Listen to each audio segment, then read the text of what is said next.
आज ही Doubtnut app download करें। Doubtnut पर होगा अब आपके सभी मैथ्स, केमिस्ट्री, फिजिक्स और बायोलॉजी डाउट्स का सफाया। बस अपने क्वेश्चन की फोटो खींचो, उसे क्रॉप करो और तुरंत वीडियो सोल्यूशन पाओ। Download now.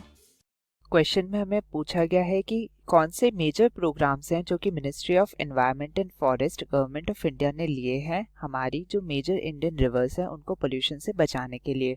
तो मेजर इंडियन रिवर्स में सबसे जो हमारी इम्पोर्टेंट रिवर है उसे हम कहते हैं गंगा, यानी कि जो गैंजेस रिवर है हमारी, उसको सेव करने के लिए कौन कौन से मेजर प्रोग्राम्स निकाले गए हैं मिनिस्ट्री के द्वारा।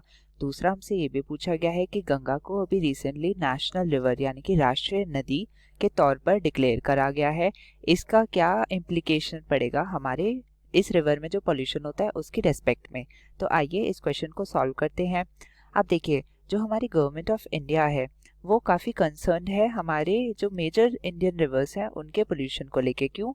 क्योंकि सबसे पहले जब शुरुआत हुई थी हमारे जैसे इंडिपेंडेंस हुई, उसके बाद उस टाइम पर तो सीवेज ट्रीटमेंट प्लांट जो थे वो कुछ ही शहरों में मिलते थे, यानी कि सीवेज ट्रीटमेंट प्लांट्स जो हैं वो हमारे कुछ मेजर सिटीज़ में मिलते थे, पर जो बाकी सिटीज़ हैं, टाउन्स हैं या विलेजेस हैं उनमें ये सब नहीं होते थे। इस वजह से क्या होता था, जो सीवेज होता था उसको डायरेक्टली पोर कर दिया जाता था हमारे गैंजेस में, यानी कि गंगा में इसे सीधा डाल दिया जाता था।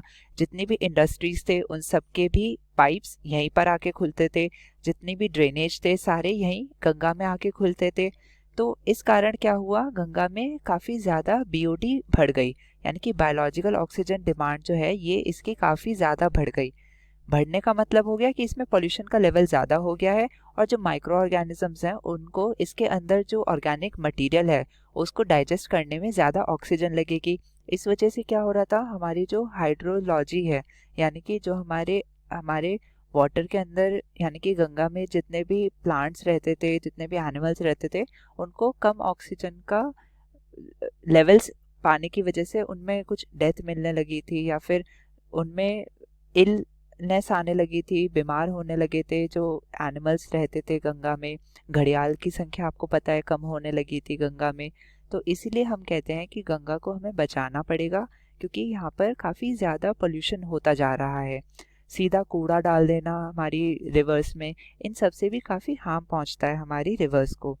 तो ऐसे में क्या किया गया, एक तो हमारा सबसे मेन इनिशिएटिव वो यही था कि बहुत सारी जगहों पर एसटीपी यानी कि सीवेज ट्रीटमेंट प्लांट को इस्टेब्लिश करा गया, जिससे कि ट्रीटेड वाटर ही हमारे रिवर्स में डाला जाए। दूसरा, हमारे जो मिनिस्ट्री ऑफ एनवायरनमेंट है, तो मिनिस्ट्री ऑफ एनवायरनमेंट ने और पॉलिसी मेजर्स क्या लिए, मिनिस्ट्री ऑफ एनवायरनमेंट, फॉरेस्ट्स और क्लाइमेट चेंज, इसने क्या इनिशिएटिव लिया, इन्होंने एक गंगा एक्शन प्लान की संरचना करी।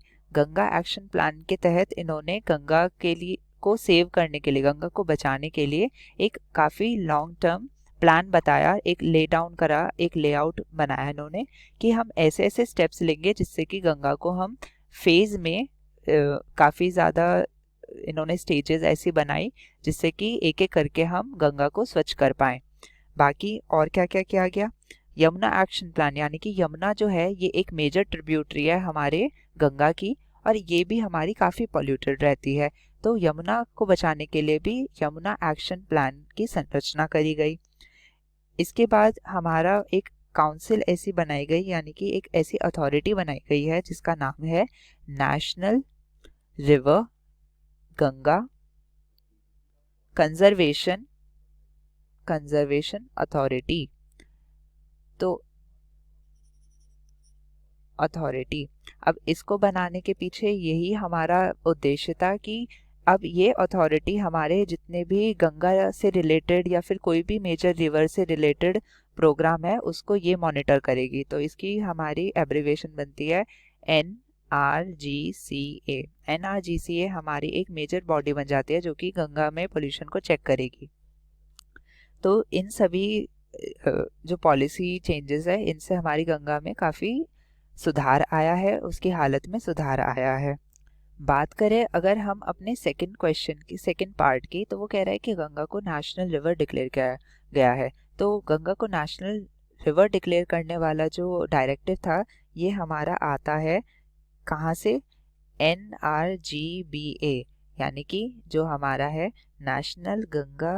National river Ganga basin authority, इसके अंडर ये हमारे जो सेंट्रल गवर्नमेंट ने इसे एस्टैब्लिश करा, किस डेट को किया, 20 फरवरी 2009 में, under section 3 sub clause 3 of the environment protection act, जो कि है 1986 का। इसके अंडर इस बॉडी का निर्माण करा गया और इसी के तहत हमारी गंगा को नेशनल रिवर का दर्जा दिया गया, यानी कि राष्ट्रीय नदी का दर्जा दिया गया।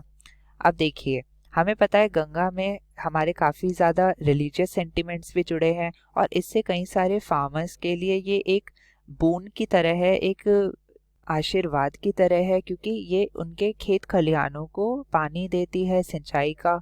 तो गंगा की इम्पोर्टेंस देखते हुए, और ये भी माना जाता है कि गंगा का पानी जो इतना स्वच्छ रहता है वो इसलिए रहता है क्योंकि इनमें बैक्टीरियोफेजेस मिलते हैं, बैक्टीरियोफाजेस या फेजेस कह लीजिए। ये बैक्टीरियोफेजेस क्या करते हैं, जो हमारे हार्मफुल बैक्टीरिया हैं, यानी कि ई कोलाई बैक्टीरिया हैं और बाकी जितने भी स्टेफाइलोकोकस, ऐसे बैक्टीरियाज को ये किल करता है। और इसे किल करने की वजह से एक तो हमारी बीओडी भी कम हो रही है, दूसरा हमारा जो प्योरिटी है वाटर की वो ज़्यादा बढ़ी रहती है। तो ऐसे जो वायरसेस हैं इनकी वजह से हमारे जो हार्मफुल बैक्टीरिया वो मर रहे हैं, इसलिए हम कहते हैं कि गंगा का पानी बहुत ही प्योर होता है और इससे कई सारे रोगों का नाश भी होता है। तो इन्हीं सब बातों को देखते हुए हमारी गंगा को नेशनल रिवर अगर हमने डिक्लेयर करा है, तो अब हमारी जो अथॉरिटीज़ हैं, गवर्नमेंट है, वो इस पर ज़्यादा ध्यान देगी, इसके लिए, इसके संरक्षण के लिए ज़्यादा कदम उठाएगी। इसलिए हमारा गंगा का नेशनल रिवर होना काफ़ी ज़्यादा इम्पॉर्टेंट है। तो हमें अपनी गंगा को बचाना चाहिए और अपनी जितनी भी मेजर इंडियन रिवर्स हैं उन सभी में पोल्यूशन को करने में अपना हाथ बटाना चाहिए। Thank you. क्लास 6 से 12 से लेके नीट, IIT, जेई मेंस और एडवांस के लेवल तक 10 मिलियन से ज्यादा स्टूडेंट्स का भरोसा। आज ही डाउनलोड करें डाउटनेट ऐप या व्हाट्सएप कीजिए अपने डाउट्स 8400 400 400 पर।